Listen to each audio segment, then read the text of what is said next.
On m'a beaucoup demandé c'était quoi la technique pour faire du chaining de barbare, donc la vraie technique, mais aussi si j'avais des petits tips par rapport à ça, parce qu'il y avait beaucoup de gens qui avaient de la difficulté à le faire correctement et pendant longtemps. Donc aujourd'hui, c'est ce que je vais vous montrer dans la vidéo, mais surtout, j'ai un petit tips secret à vous montrer justement concernant l'aggro des barbares. Donc restez jusqu'à la fin de la vidéo parce que je vais vous en parler. Mais avant ça, guys, je vois que vous êtes beaucoup à ne pas être abonné à la chaîne. Donc moi, ça me soutiendrait énormément si vous pouviez le faire. En plus de ça, c'est gratuit, donc ça vous coûte absolument rien. Donc guys, première des choses, c'est quoi le chaining, ok?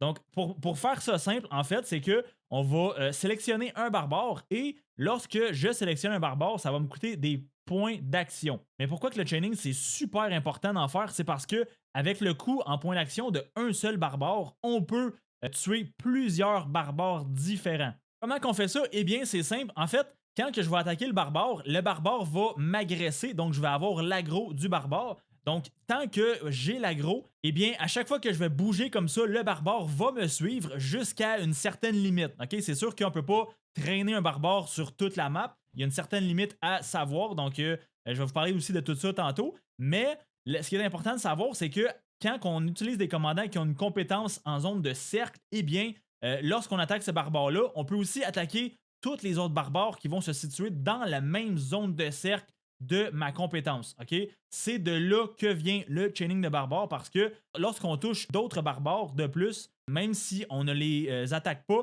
eh bien, les coûts en point d'action ne vont pas s'appliquer. Donc, je vais justement vous montrer un petit exemple. Donc, c'est sûr que là, donc, je vais garder ce petit bout-là de barbare pour vous montrer ma petite technique secrète que j'ai appris justement hier. Donc, merci à toi, Akai, by the way, pour m'avoir montré ça. Donc, je vais juste monter un petit peu plus haut pour vous montrer un petit peu comment fonctionne le chaining de barbare normal. Donc là, le but, ok, c'est que je vais taper ce barbare et vous allez voir que là, ça m'a coûté en haut ici 70 points d'action. Ok? Donc là, vu que moi j'utilise QSH qui a une compétence de zone de cercle, eh bien, j'ai attaqué l'autre barbare qui était juste à côté de moi. Ok? Par la suite, là, j'ai l'aggro des deux barbares. Ok? Vous voyez que je me déplace, les deux barbares me suivent. Mon but, c'est d'aller chercher l'autre barbare, mais sans l'attaquer directement. Donc, juste avec ma zone de cercle comme suit. OK? Donc là, vous voyez que maintenant, ça m'a coûté seulement 70 points d'action et je vais tuer 3 barbares en même temps. OK? Avec seulement 70 points d'action, je le répète. Donc ça, c'est ce qu'on appelle faire du chaining de barbares. Ensuite de ça, si par exemple, moi, je veux me diriger vers les autres barbares un petit peu plus haut, eh bien, là, ce qui est important de savoir, c'est que là, on peut voir la vie, la santé de tous les barbares, OK? Que le dernier que j'ai tapé, c'est lui qui va mourir en dernier. Donc, je vais attendre que les deux premiers soient morts, littéralement, pour ne pas que je reset leur aggro. Donc, justement, pour pas que je perde leur aggro et que leur santé se réinitialise. Donc, ce que je vais faire, c'est que je vais attendre que ces deux-là meurent et un coup qui va seulement me rester, lui de gauche, je vais me diriger vers l'autre barbare en haut. OK? Donc, on attend que celle-là meure. Bon, déjà, on peut quand même commencer à se diriger vers en haut parce que là, il est quand même assez proche, donc je suis pas mal certain que je peux me rendre. Là aussi, le but, c'est que faut que je me dirige vers le haut sans perdre l'aggro du barbare à gauche. OK? Donc là, je vais faire ça rapidement. Donc, c'est sûr qu'en me déplaçant, vous devez faire des petites distances. OK? Très, très, très important. Donc, pour ça, moi, quand je me déplace, je clique sur le petit S. Donc, vous avez vu ici que en me déplaçant, j'ai une petite image de tente avec le S. Donc, ça veut dire que la troupe va s'arrêter. Donc, juste vous montrer encore une fois. Donc, le petit S ici, je clique sur S et ma troupe s'arrête automatiquement. OK? Donc, là, ici, le but, c'est de tuer le barbare et d'attendre que ce barbare-là meure avant de changer de barbare et aller chercher lui du haut. Donc, un coup qui est mort, je me dirige, OK, en faisant très attention de ne pas trop faire déplacer ce barbare-là. Donc, encore une fois, là, le but, c'est vraiment que ce barbare-là se déplace le moins possible, OK? Donc là, je fais des petites distances, je clique sur S. Donc là, il me suit toujours. Et là, bang, j'ai aggro le deuxième barbare juste en haut. Donc là, encore une fois, ben là, je peux voir que juste avec la distance par rapport au dernier barbare que j'ai attaqué, normalement, là, les autres barbares vont être trop loin pour que je les atteigne avec mon skill. Donc, normalement, mon chain va s'arrêter ici. Donc, je vais attendre que le deuxième soit tué avant de vous montrer la technique secrète. Vous allez voir que la technique, honnêtement, c'est game changer quand vous faites du training. OK, guys? Moi, je l'ai appris hier par quelqu'un. Encore une fois, merci beaucoup à Kai pour le tips. Honnêtement, guys, si vous ne connaissez pas cette technique, vous allez être choqué. OK, je vous le dis tout de suite. Moi, j'étais littéralement choqué parce que ça change tout le chaining. OK? Vous allez voir. Donc là, mon barbare, il est mort. Fait que je vais me rediriger vers la petite juste ici. Donc ça, c'était quand même un bon petit spot. Vous allez voir qu'est-ce que je veux faire par là. Donc, on se dirige vers là. OK, donc, ma troupe vient d'arriver sur place. Donc, mon tips, ça ressemble à quoi? OK, bon. Donc là, je vais me servir de probablement ce barbare-ci. Donc, je vais commencer juste à côté ici. Je vais me servir de ce barbare-ci pour aller faire un chain avec tous ceux-là ici. Et je vais essayer de me resservir de ce barbare-là pour recommencer mon chain vers en bas ici, mais avec un seul coup en point d'action. Donc, comment que je fais ça? OK? C'est simple. Donc, ce que je vais faire, c'est que j'attaque ce barbare-là et par la suite, je vais faire exprès de perdre l'aggro de ce barbare-là. OK? Donc là, ce que je vais faire, c'est que je vais me diriger juste ici. Voilà. Donc là, normalement, lui, et voilà. Là, j'ai perdu l'aggro. OK? Quand même très important, par contre, que je ne le raggro pas tout de suite. Donc là, je commence mon chain avec ces deux-là. Ensuite de ça, un coup que lui va être mort, je vais me diriger vers ici pour toucher ceux-là. Donc, je pense pas être capable d'aller chercher celle-là. Donc là, un coup que lui meurt, je vais garder l'aggro de celui-là ici et me diriger vers les barbares ici. OK? Tout en faisant exprès de perdre l'aggro juste ici de celui-là encore. OK? Donc là, mon barbare ici va mourir. Ensuite de ça, là, je me dirige. On attend qu'il meurt. Voilà, il est mort. Donc là, je vais faire exprès de perdre l'aggro de celle-là. Donc, sans perdre celui-là, très, très, très important. Donc, voilà, juste comme ça ici. Donc là, je prends une petite pause pour être sûr que lui, il me garde. Et j'ai perdu l'aggro de celle-là. Donc là, normalement, lui, je vais le toucher dans pas trop long. Et voilà, je l'ai pogné. Donc là, j'attends que lui, il meure. Good, ça, c'est fait. Donc, ensuite de ça, si, mettons, je vais aller, bon, là, je vais aller plus vers le haut. Parce qu'il y a une possibilité d'aller chercher celle-là ici avec celui-là. OK, donc vous allez voir un petit peu c'est quoi mon tips. Ben, là, c'est sûr que là, je ne ferai pas la map au complet, donc je vais arrêter après ces deux-là. Mais là, vous allez comprendre que celui-là, vu que c'est lui que j'ai attaqué à la base, si je clique sur attaque, vous voyez qu'il me coûte 0 point d'action. OK? Qu'est-ce que ça fait ça? Pourquoi que c'est super important? Vous allez comprendre après que j'ai tué ces deux petits barbares. OK, donc là, mes deux barbares sont maintenant morts, donc on attend que lui se termine. Et voilà. OK, donc là, qu'est-ce qu'on va faire? OK, c'est que là, on se rappelle, ce barbare-là coûte toujours 0 point d'action. OK, fait regardez bien le tips que je vais faire. OK? Je vais me servir du même barbare au début pour commencer un chain de l'autre côté. OK, donc là, le but, OK, c'est de aller taper le barbare de début. Donc là, vous avez vu qu'il n'y a aucun point d'action qui a été dépensé.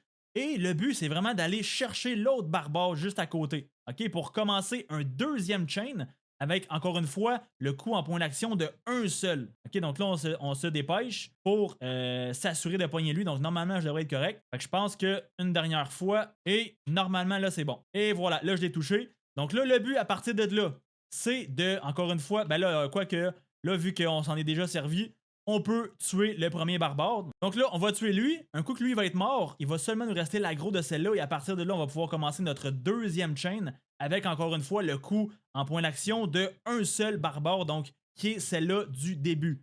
OK? Donc là, guys, c'est ça qui est complètement insane parce que normalement, ça, c'est juste un petit peu.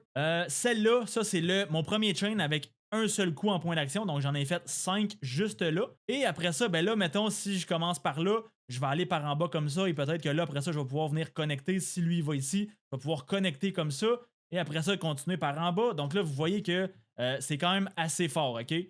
Donc là, par contre, c'est sûr que là, lui, la vie de celle-là commence à être vraiment basse. Donc, je sais pas si je vais être capable d'aller chercher l'autre. On va essayer. Je pense que oui. Normalement, c'est bon. Donc là, je clique sur S et normalement, là, on touche l'aggro du deuxième avant que, yes, voilà, avant que lui crève. Super important. Donc là, ensuite de ça, on attend que lui meure. Et on se dirige vers nos prochains barbares, tout en gardant l'aggro du premier barbare juste ici. OK? Donc, c'est super important. Donc là, je vais juste faire un dernier petit exemple. Donc là, j'ai oublié de cliquer. OK, good. Donc, si vous êtes un joueur de PC, OK, un très gros tips que j'ai pour vous, justement, c'est de sélectionner votre troupe à chaque fois avec un raccourci du clavier. OK? Donc là, moi, c'est le bouton Tab de mon clavier. Comme ça, à chaque fois que je peux sélectionner, je clique sur S pour arrêter ma troupe. OK? Donc là, on voit, je sélectionne S directement, j'arrête, je commence à sélectionner, je drag et sélectionne S et on peut voir que comme ça, ben là, le barbare me suit et là, boum, j'ai touché le second barbare tout en gardant l'aggro du premier. OK? Donc là, c'est un petit peu la même histoire. Donc, j'attends que le premier meure et je vais me déplacer vers ici pour aller chercher l'aggro du prochain barbare juste ici. OK? Donc là, je ne ferai pas toute la map, mais je pense que vous avez compris le principe. Donc, guys, ensuite de ça, qu'est-ce qu'il faut savoir? Quel commandant il faut utiliser pour faire le chaining? Eh bien là, je vais vous dire tout ça un coup que là, ce barbare-là, il va être aggro. Donc normalement, là, c'est bon. Je crois que... oui, voilà, good. Donc, je vais m'arrêter là. Donc, guys, quel commandant qu'on doit utiliser? Donc, si vous êtes du KVK 1 ou KVK 2, normalement, vous n'allez pas avoir les commandants de saison de conquête, donc QSH, Sunzi et ainsi de suite. Donc, KVK 1 et KVK 2, normalement, vous allez probablement utiliser Ethel Fleda pour les gens qui sont free to play. Donc, Ethel Fleda, pour justement sa compétence en zone de demi-cercle, c'est sûr que c'est pas optimal parce qu'en demi-cercle, ben, il y a toute la zone derrière vos commandants qui ne seront pas touchés. Donc, c'est quand même un petit peu plus difficile à faire qu'une zone de cercle au complet. Mais Ethel Fleda, c'est le commandant en KVK1 de Free-to-Play. Okay? Ensuite de ça, le meilleur commandant pour la zone de cercle, en fait, un des seuls, si ce n'est pas le seul commandant qui a une zone de cercle en KVK 1 et 2, c'est YSG, mais vous devez l'expertiser. Okay? Donc, avec l'expertise d'YSG, là, vous allez débloquer la zone de cercle. Et par la suite, le premier pairing que vous pouvez faire, en fait que vous devez faire en KVK 1 et KVK 2, c'est tout simplement le petit Richard en primaire, donc commandant primaire que vous allez mettre en premier dans votre marche, suivi de YSG en secondaire. Okay? Pourquoi Richard? Première des choses, parce que c'est un soigneur, donc c'est sûr que plus la première compétence va être niveau élevé, plus ça va être facile de faire du chaining. C'est sûr que au début du KVK1 et KVK2, les barbares sont pas super puissants, contrairement en saison de conquête, donc comme moi je suis présentement. Donc, normalement, avec un Richard en 1-1-1-1, ça peut le faire quand même. Ne mettez pas aucune tête en or dessus, zéro, ok? Je vous montre le mien. Il y a 0 tête en or, ok? Il y a seulement 50 têtes de Richard lui-même que j'ai débloqué avec la roue de la fortune et c'est ce que je vous conseille de faire. Mais Richard en 5-1-1-1, c'est suffisant pour le KVK1, KVK2 et KVK3 aussi. OK? À partir du KVK4, là, ça commence un petit peu à être difficile parce que là, les barbares sont pas mal plus forts que dans les KVK précédents. Donc, à partir du KVK4, je pense que 5-5-1-1, ça commence à être pas mal viable, mais là, aller chercher ça en free-to-play, ça commence à être un petit peu difficile. OK? Donc, même moi, je ne l'ai même pas parce que j'ai arrêté de faire la roue de la fortune de Richard. Donc, ça va être votre première marche principale. Richard, niveau 50. Pas obligé que ce soit niveau 60. Niveau 60, c'est sûr que c'est mieux. Mais moi, littéralement, je l'avais niveau 50 pour le KVK1 au KVK3 et ça faisait la job. OK? Donc, Richard en 5-1-1-1, niveau 50 avec YSG expertisé en secondaire, ça fait amplement la job. OK? Ensuite de ça, au niveau de l'équipement et des attirails, eh bien là, c'est sûr que si vous êtes un joueur d'infanterie, vous allez lui mettre votre équipement et vos attirails d'infanterie parce que c'est un joueur d'infanterie, donc ça va y bénéficier à lui. Tandis que si vous êtes un joueur de cavalerie, eh bien, ça reste que vous pouvez quand même lui mettre votre équipement de cavalerie et vos attirails de cavalerie. Par contre, quand vous allez faire votre marche, vous allez tout simplement sélectionner des troupes de cavalerie. OK? Parce que ben, justement, ces troupes-là vont être boostées par vos équipements et vos attirails. Même chose pour l'archer. Si vous avez un équipement que d'archer, ben là, vous faites quand même Richard avec YSG, mais vous allez sélectionner que des troupes archers. OK? Donc là, je pense que je vous apprends rien.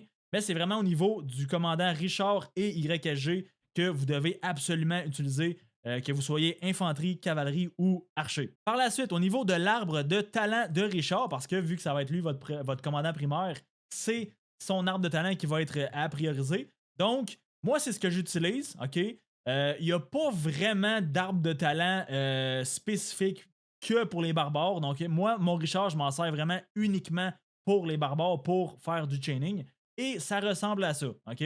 Donc, je ne sais pas si c'est la meilleure arbre de talent pour les barbares uniquement, mais j'ai fait quelques tests et honnêtement, je pense que c'est le mieux pour moi, pour le chaining, en tout cas pour saison de conquête. Donc, j'ai été chercher le maximum de l'arbre de talent défense avec le petit debuff juste ici. Donc, je réduis un petit peu plus de dégâts, mais j'en fais aussi un petit peu moins. Donc, bref. Donc, ensuite de ça, vu que moi, je joue infanterie, bien là, j'ai été chercher jusque ici pour l'infanterie. Mais là, l'affaire, c'est que même si vous êtes archer ou cavalerie, je pense que c'est quand même mieux d'aller peut-être aller chercher de l'autre côté de l'arbre de talent d'infanterie. Parce que ici, ben là, ça augmente la rage. Après ça, ici, c'est la vitesse de marche, ici aussi vitesse de marche. Puis ici, je pense que c'est un debuff ou quelque chose du genre. Donc, le côté gauche de l'arbre de talent infanterie, c'est pour l'infanterie. Et le côté droit, je pense que c'est plus utilitaire pas mal. Donc, si vous jouez cavalerie ou archer, vous allez prioriser probablement le côté droite de l'arbre de talent infanterie. Parce que ben là, l'arbre de talent de garnison, littéralement, ne sert à rien ou presque pour les barbares. OK? Donc, c'est sûr que si vous n'êtes pas infanterie, c'est pas optimal d'utiliser Richard, mais je pense que c'est votre meilleure option quand même. Ensuite de ça, à partir du KVK3 et les nouveaux commandants que vous allez débloquer de saison de conquête, c'est là que ça commence à être intéressant parce que vous allez pouvoir débloquer QSH que de base, lui, a une zone de cercle avec ses compétences. Donc, à partir de là, QSH, c'est déjà un des meilleurs au niveau de faire des barbares. Par contre, c'est sûr que c'est pas un commandant de barbares en soi. OK? Donc, moi, ce que je conseille de faire, c'est que si vous utilisez QSH en primaire, eh bien, dans l'arbre de talent, il y a une petite polyvalence ici et il y a ce petit talent-là qui va vous permettre de quand même réduire le coût en point d'action de 10 à chaque barbare tué. Donc, c'est sûr que c'est pas l'arbre de talent maintien de la paix, mais c'est quand même mieux que rien. Parce que moi, j'utilise 2 marches pour faire du chaining. Donc, ma première marche, c'est QSH avec l'équipement d'archer et la tiraille d'archer, évidemment, avec la petite Shajar juste ici. OK? Donc, Shajar est une excellente healeuse pour justement les barbares. Et vous voyez que la mienne est 1-1-1-1 littéralement et ça fait la job. OK? C'est sûr que c'est principalement à cause de mon équipement et de mes attirails qui sont quand même assez solides pour mon niveau de jeu. Mais si vous avez par exemple un équipement tout en mauve et que vous avez Shajar, ben je pense aussi que un 1-1-1, ça ferait la job. Sinon, essayez peut-être de lui mettre quelques points de compétence dans la première compétence. Encore une fois, en free-to-play, le plus possible. Ne pas mettre de tête en or dans les commandants de soins. Donc ça, c'est ma première marche. Et ensuite de ça, ben là, ma deuxième marche, c'est exactement la même que je vous ai dit tantôt. Donc, Richard avec YSG. Okay? Donc, cette marche-là, c'est sûr que malgré que je lui mets mon équipement d'infanterie avec mes attirails d'infanterie, en KVK4, les barbares sont quand même assez puissants, sont vraiment forts. Eh bien, cette marche-là ne tient pas super longtemps sur le field en faisant du chaining. Okay? Donc, cette marche-là, elle n'est pas viable sur le long terme, tandis que mon QSH et Shajar, normalement, c'est viable à 1000%. Je peux faire ça 10 heures de temps. Ma troupe va toujours être full HP. Ensuite de ça, pour ce qui est des autres commandants, c'est sûr que tous les commandants de barbares qui ont l'arbre maintien de la paix, c'est sûr que KVK1 et KVK2, normalement, vous voulez peut-être prioriser ces commandants-là, justement, pour l'arbre de talent et le coût en réduction de PA et tout ça. Mais si on parle uniquement de chaining, normalement, tous les autres commandants de maintien de la paix ne sont pas viables. OK? Donc, mettons Boudica, malgré qu'elle a un soin juste ici, le soin n'est pas suffisant pour faire du chaining à long terme. Même chose pour Kira, même chose pour Loar. En fait, Loar, normalement, malgré que son soin est quand même pas mal, ça reste que c'est pas Richard. OK? Parce que l'affaire que vous voulez absolument avoir quand vous chainez, c'est que vous voulez avoir un premier commandant qui tank. OK, donc Loar, oui, il tank un petit peu, mais au niveau de ses arbres de talent, il y a seulement l'arbre soutien et maintien de la paix. Il n'y a pas l'arbre de talent de défense. C'est pourquoi que Richard va être à prioriser avant tous les autres commandants maintien de la paix. OK? Sauf peut-être Ethelfleda, que elle, c'est la seule qui est maintien de la paix et qui a une compétence de demi-cercle. Mais ça reste que Ethelfleda, vous allez l'utiliser en primaire. Et vous allez mettre Richard en secondaire. OK? Ça, c'est vraiment si vous voulez vous servir de l'arbre de talent maintien de la paix. Donc, c'est sûr que oui, il y a des avantages, il y a des inconvénients et tout ça, mais normalement, moi, ce que je vous conseille quand même de faire, c'est d'utiliser Richard comme primaire, OK? Dans tous les cas, guys, utilisez Richard si vous êtes en KVK 1, 2 et 3. OK? Ensuite de ça, ben là, il y a d'autres commandants aussi parce que le but du chaining, c'est vraiment vous devez avoir un commandant qui va tank et soigner et un commandant qui a une zone de cercle, OK? Justement pour prendre l'aggro des autres barbares. Donc, au niveau des zones de cercle, il y a plusieurs commandants qui sont intéressants. Donc, c'est sûr qu'il y a aussi Zhuge Liang qui est juste ici. Donc, lui, sa première compétence, c'est une compétence en zone de cercle. Donc, aussi, lui, va être utile pour faire le chaining. Mais il y a aussi d'autres commandants que malheureusement, je ne possède pas sur mon compte. Donc, il y a Heraclius qui se trouve normalement juste ici. Donc, lui, moi, je ne l'ai pas. Mais encore une fois, lui, c'est une compétence de zone de cercle. Donc, beaucoup de gens l'utilisent. Et ensuite de ça, je pense que c'est pas mal tout peut-être pour les zones de cercle. Non, c'est vrai. Il y a aussi le petit Achille pour la cavalerie. Donc, c'est sûr que Achille aussi peut être utilisé pour chaining. Donc, Achille, vous pouvez le mettre un peu comme vous voulez. Donc, soit Achille en premier avec Richard en deuxième, soit Achille en premier avec Shadjar aussi en deuxième, ou vice-versa. Mettons Richard en premier et Achille en deuxième, ça le fait aussi. Donc, c'est sûr que vous devez pas mal faire des tests pour savoir comment que votre marche va performer sur le long terme. C'est sûr que le but, c'est vraiment que votre marche ne meure jamais. Okay? Donc, si elle perd un petit peu de santé, c'est pas la fin du monde. Mais le but, c'est vraiment que votre marche ne meure pas. Okay? Donc, j'espère que je vous ai appris quelque chose aujourd'hui. Je pense qu'il y a beaucoup de personnes qui ne connaissaient pas la technique secrète parce que, honnêtement, c'est complètement game changer pour le chaining de barbare, surtout en saison de conquête. Fait que, guys, si vous avez aimé la vidéo, abonnez-vous, likez la vidéo et puis nous, ben, on se retrouve dans une prochaine vidéo. Ciao!